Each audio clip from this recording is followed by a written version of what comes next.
You've used the term in the book and again this morning, existential threat.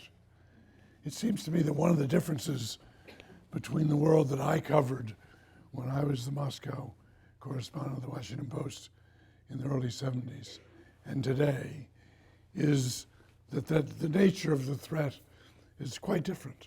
Give me your view of that. Yeah, I agree that the existential threat that the United States and the free world faced 70, 60, 50, 40, maybe even 30 years ago, but less so, it's no longer there. Though of course we have a paranoid dictator in Russia. The country now today it's a full-blown one-man dictatorship. That was not the case in the Soviet Union. But I always say that, for those who are making arguments about the dangers of confronting Putin these days, remember, say, 1948, Joseph Stalin decided to take over West Berlin. And not for a second, I would believe that, Stalin was a lesser threat to the free world and to the United States. And the Truman decision, as far as I know, against the advice of Pentagon and the State Department, to supply West Berlin for 11 months with airlift, was not a real challenge to a dictator who was far more powerful than Putin today. Naturally, Russia and Putin is a pale shadow, economically and militarily, of what the Soviet Union was.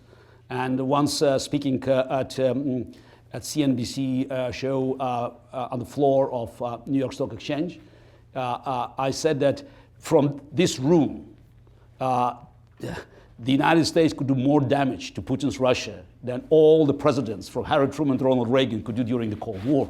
So Russia today, of course, is much more vulnerable. But as you said correctly, the nature of the threat has changed.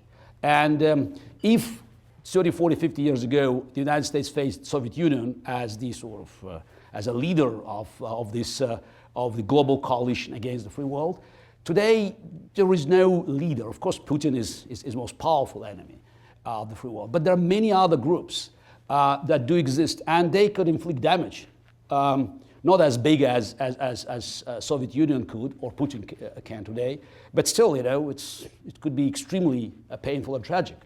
Let's not forget that on the tragic day of September 11 in 2001, the 19 terrorists, killed more Americans than the entire Japanese fleet 60 years before.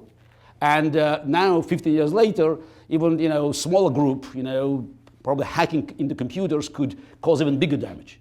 What I try to explain in the book is that's while the world is getting smaller thanks to the technologies, the devices that we all had to switch off, it created communications, and it also created an illusion that it means progress automatically. While this device is agnostic, it neither good nor bad. It simply helps us to transfer information. It can help us with business, with finance, with social, cultural exchange, but it also helps terrorists. And they know how to use it. They know how to use social networks.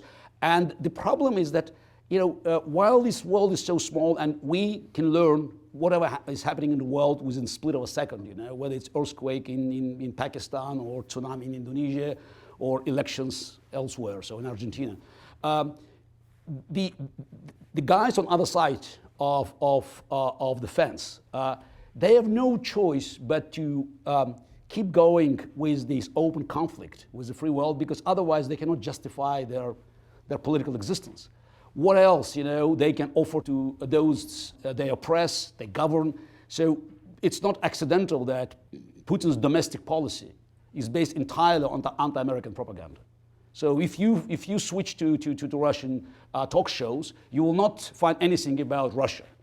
It's about Ukraine, it's about Georgia, it's about Estonia, it's about Syria, and of course it's about America. And it doesn't matter whether America is trying to be friendly and offering a reset button. At the end of the day, it's all about finding enemies. And the same with Iranian mullahs, the same with other thugs and terrorists. They need big target. They need free world as an enemy, and of course America as a looming target, because without it, they will have to compete with us in innovations, technologies, ideas, and they know that this competition is lost from the beginning to them. And they know they have one competitive advantage over us. It's a value of human life. For us, each loss of human life is tragedy. For them, sacrificing millions, it's just demonstration of their strength.